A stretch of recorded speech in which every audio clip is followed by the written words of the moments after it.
afternoon, students. Thank you once again. We are come back to look at literary appreciation under the topic figures of speech. Hope you are staying safe. Now let's go back to where we stopped the other day. Today we are going to look at the following figures of speech. Figures of association. We are going to look at the definition, its types, and the examples in it. We're also looking at figures of sound. Definition of figures of sound, its types, and examples. We also look at figures of emphasis. We'll look at the definition, the types, and its examples. Let's go to the first one, figures of association. These figures of speech attempt to associate things or objects with which they share close relationship. The first among them is synecdoche. Synecdoche is a figure of speech in which a part is taken to represent a whole, or a whole taken to represent a part. Here, a smaller or larger part of something is made to represent the whole thing. We have examples. In African culture, gray hair is very much respected. First example. The second example, all eyes were on me at the birthday party. The third example, God will give us our daily bread. In synecdoche, we say it is a figure of speech where a part of something is used to represent the whole of it, or the whole of a something is taken to represent just a part. Now, this representation must go with something that is closely related or associated with what is being described. That's why we have these examples. And in the first example, in African culture, gray hair is very much respected. Gray hair is an element that is closely related or associated with old age. Now, we're talking about old people. Then that means that old people must be respected. The second example says, all eyes were on me at the birthday party. Now, when we are looking at this, we are talking of the people, number of people that came. Now, the eye is a part of the human body used to represent the whole being. It does not mean that in the birthday party, it was only eyes that were there looking at the person. Now, the third example, God will give us our daily bread. Daily bread is just a part of God's good work, God's favor in one's life, used to represent the whole thing that God does for man. So that is why we refer to it as daily bread. It's a part used to represent a whole. Then, the last example of synecdoche are the refuse can, several hands stretched out for a free meal. Here, several hands are seen stretching for a meal. Of course, it is not just hands without human body. Those hands belong to human body, but they were used to represent the whole of the human body, stretching out to get the food. Then we have the second one among the figures of association, which is metonymy. Metonymy is a figurative device in which something or object is called or described with something closely related or associated with it, and not by its name.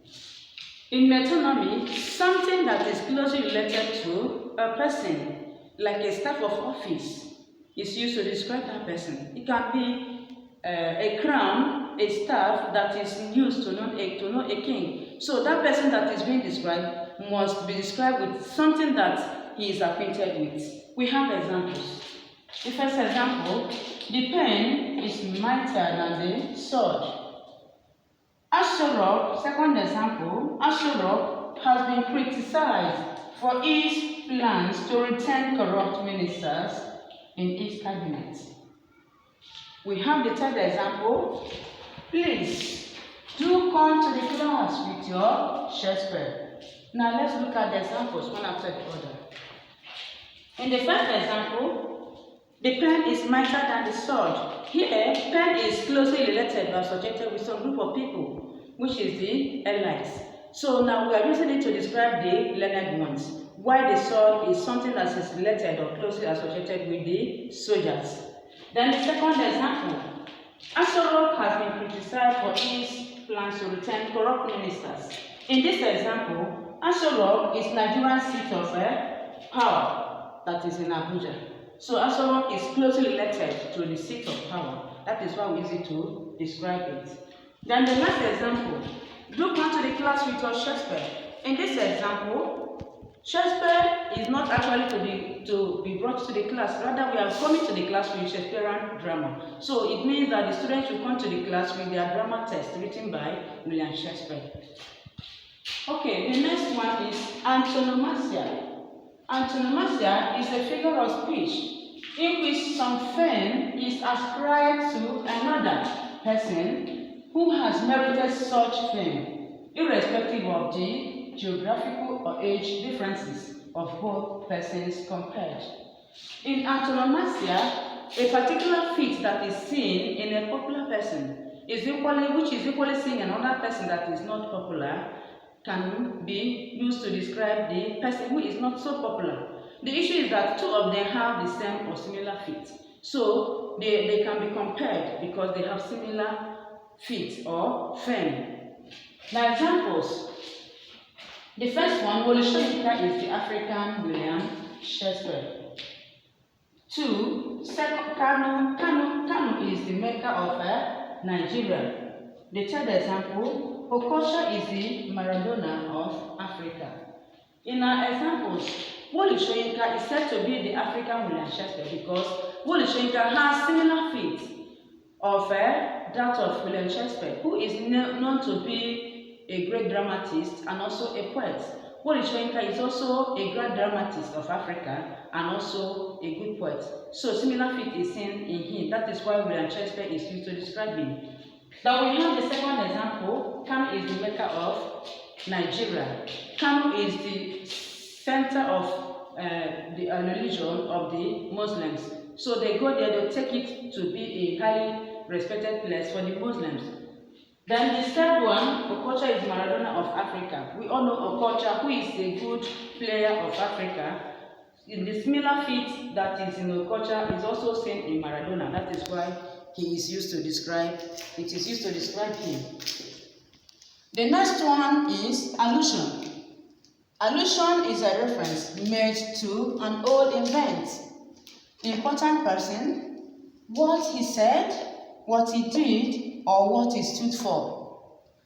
A place and popular phrase or line may be from the Bible. In allusion, we make reference to an old event. The event that could be made reference to may be from the history, from the Bible, or from the classical period. That's why we say we have three types of allusion: biblical, classical, and historical allusions. Now we have examples. When I refused, she gave me some money. Perhaps she thought I was a Judas. Second example, I came, I saw, and I conquered. The third example, Oshele, I do not want another Biafran war. In our examples, the first example, when I refused, she gave me some money. Perhaps she thought I was a Judas. The use of Judas or mention of Judas is taken from an old event. We all know the Bible of the story Bible of Judas Iscariot, who sold Christ for some piece of silver. So Judas is made reference to as an old event. That is why we call it allusion. In the second example, I came, I saw, I conquered, a popular phrase that is used by Napoleon. Now it's taken from the classical period. Now the third one, Oshele, I do not want another Biafran war. That's an extract from the Harvest of Corruption, a test recommended for your WAEC exams. Now, Biafran war is a reference made to an old event, making reference to the Nigerian Civil War. The next is figures of sound. Figures of sound are figures of speech that are used to create sound effects in the literary work for enjoyment of it. In figures of sound, our interest centers on the sound that is produced because it enhances the music and the sound effect of the poem or the rhetoric. That's why we are so much interested in the sound, what we hear. Now we have examples of these figures of sound. The first one is alliteration.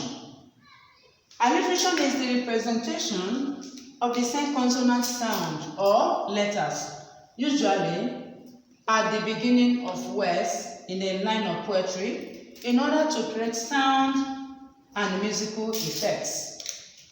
In alliteration, the same consonant sound is repeated at the beginning of the words that make up a line of poem or rhetoric.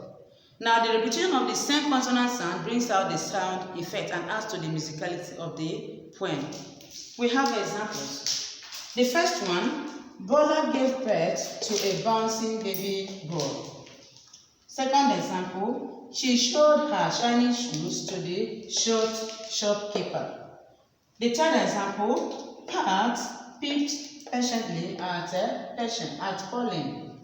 In our examples, Bola gave birth to a bouncing baby boy. We see the first consonant. You see the consonant being repeated at the beginning of the letter of the words that made up the line of the sentence. Now, in alliteration, the occurrence of this consonant sound must be at the beginning of the first words, at the beginning of the words, not in the middle of it. It comes at the beginning of the words that are alliterates. Then the second example, she showed her shining shoes to the shopkeeper. We see the sound sh also occurring at the beginning of the words. The same consonant sound occurs. That means the sh sound is alliterating here. The third example, we have also alliterating. That's the sound we hear at the beginning of each of the words where it occurred. So P alliterates here. The next one is assonance. Assonance. This is a figure of speech which refers to the repetition of identical or similar vowel sounds in a line of poetry in order to create sound and musical effects. In assonance, we talk of vowel sounds that occur in the words. This is just the opposite of alliteration. In alliteration, we concentrate on the consonant sounds which occur at the beginning of the words. In assonance, we concentrate on the occurrence of vowel sounds that appear in the words, probably in the middle of the words. And now the effect is that they give musical sound to the poem and enhances the beauty of our work. Let's look at the examples. Let not ambition mock their useful toil. Let not ambition mock their useful toil. In this example, we have all sound occurring in not, in, mock, and toil. We have the and oi sound occurring. Second example, boy, void, and noise. You also have the diphthong oi occurring in this sound. The third example, thou still unravished bride of quietness. Thou still unravished bride of quietness. We have the E sound also assonance here. The next one is onomatopoeia. Onomatopoeia is a figure of speech in which words initiate, suggest, or echo sounds. Here, the sound of words suggests their meanings. It is sometimes called echoism. In onomatopoeia, words suggest their meanings. The sound of word will tell you actually what is being said of. The sound tells you if it is an animal sound, if it is any other thing that is being said, but the sound will actually tell you what is being spoken of. Let's look at the examples. The boom of the gun alerted the neighborhood. The boom of the gun alerted the neighborhood. The boom is the sound effect. It enhances the sound, and it tells us of armed robbers, since the boom makes everybody to begin to think wide what is going on. It alerted the whole neighborhood to be at alert. Says the clock. Tick tock, says the clock. Tick tock is the sound of the minute hand of the clock. When it moves around, it tells you about time. So it tells you, it reminds you or suggests clock and time for you. The next one, Ada shut the door following the hissing sound. Ada shut the door following the hissing sound. In this example, Ada heard a hissing sound. Nothing was mentioned, but her mind tells her that the hissing sound is that of a snake. So that was why she shut the door when she heard the sound. The next one is pun. Pun is a figure of speech, usually referred to as a play on words. It is the use of words or phrase which, although may have similar sounds, possess different meanings. In pun, we say it is a play on words. That means words that have similar sound but have different meanings and different spellings are brought together to play on them. The words that are used must have the same sound, but they will not have the same spelling, neither will they have the same meaning. But when you pronounce them, they have similar sound. So we are much interested in the sound production. That is why we call it sound figure of sound. Examples: 1 week without water makes 1 week. 1 week without water makes 1 week. Second example: his mother will murder the thief. His mother will murder the thief. The third example: the past. Who prayed for the lady prayed on her until she became poor. The pastor who prayed for the lady prayed on her until she became poor. In this example, the first one, 1 week without water makes 1 week. The two words that have similar sounds here is the first one, the week of the month, then and the weakness of the body. The two words are played on. That is why we call it pun. In the second example, his mother will murder the thief.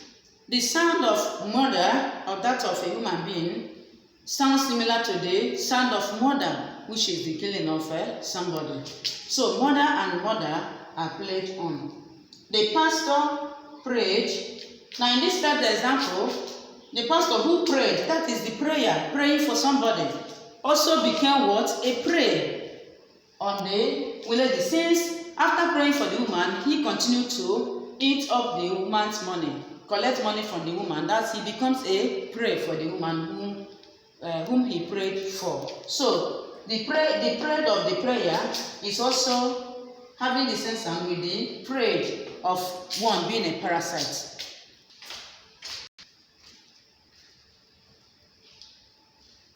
The next is figures of emphasis. Figures of emphasis. These are figures of speech which lay emphasis on ideas, words or phrases. They also enhance sound effect. In figures of emphasis, ideas are emphasized on. When somebody makes an emphasis, say something and repeat it again, that means the person is attaching much importance to that and wants you to pay attention to that. Another effect of this sound of emphasis is that it enhances the sound and musicality of the work, just like the figure of sound. Now let's look at some of them. The first one is repetition. Repetition is a figure of speech in which a word, phrase, or idea is expressed more than once in a piece of poetry, a drama, passage, a prose for the purpose of musicality and emphasis. In repetition, a word is repeated more than once. A phrase can also be repeated more than once. But as long as a word or a phrase is repeated more than once, it has become repetition because it is being emphasized on to show you of the importance of that thing that is being repeated. So you have to take it very serious when something is repeated. Now let's look at some of the examples. Then another thing is that this repetition, when it is made, it adds to the musicality of the poem. It enhances the sound of the poem also. So it gives music to it. Now let's look at the examples. The first example, he that will come, will come. He that will come, will come. Will come is repeated. And as it is being repeated, is giving a kind of music which beautifies the poem. Second example, so be beginning to despair. So be beginning to despair. Now the emphasis is on be beginning. That means start getting prepared. Start getting prepared to despair. Now that petition tells the person that war is yet to come. So the person has to prepare him or herself very well to face whatever that is coming. The last example, truly, truly, I say to you. Truly, truly, I say to you. Like the Bible will always say, verily, verily, I say to you. That's an emphasis being laid on whatever that is about to be said there. So we have to pay attention and take it to be an important message. This is rhetorical question. Rhetorical question is a figurative device in which questions asked does not demand for an answer because the answer is already implied. The questions here are asked as an emphatic way to stating something. Only the poet or God can answer such questions. In rhetorical question, questions that are asked are already implied. The person who is asking the question knows the answer even before asking them. So the person does not expect you to give the answer. Probably he knows the answer before asking you. So that is why we call it rhetorical question. Such questions can only be answered by the person that asks it or God because they know the answer. Examples. Can we continue? Examples. The first one, who can battle with the Lord? Who can battle with the Lord? Second example, can we continue in sin so that grace may abound? The third example, he had no shoes, but who knew he would one day turn out to be the president of his country? In these examples, the first one, who can battle with the Lord? Before the question is asked, the answer is already there. The answer is implied. Of course, everybody knows the answer. So nobody is asking you and expecting you to answer that question. That is why it is called rhetorical question. In second example, can we abound in sin that grace may abound? The answer is already there. It is implied. So answer is not expected from anybody. Now the last one, he had no shoes, but who knew he would one day turn out to be the president of his country? Of course, the person that used this is not expecting you to say, yes, one day, yes, I don't know, I know that one day we will become the president. Nobody is expecting any answer. So the answer is already implied. These questions can only be answered by the writer. The person that asked the question is the writer or God, who is omnipotent, omniscient. So thank you for listening to the lesson. We've gone to the end of it. Then I'm going to give you some assignments, which I believe you write and send back to me. Now take the assignments. Identify the figures of speech used in the following statements. Number 1. Who among the aspirants will wear the crown? Number 2. Well, if thou canst deny me with such grace, as by the firelight Peter swore of old. Number 3. I saw 6 hands at open door that sent for a piece of silver. Number 4. Please cease to seize the students' notes. Number 5. Will I kill myself for you? These are the assignments, the questions for the assignment. Please try and do my assignment. Stay safe.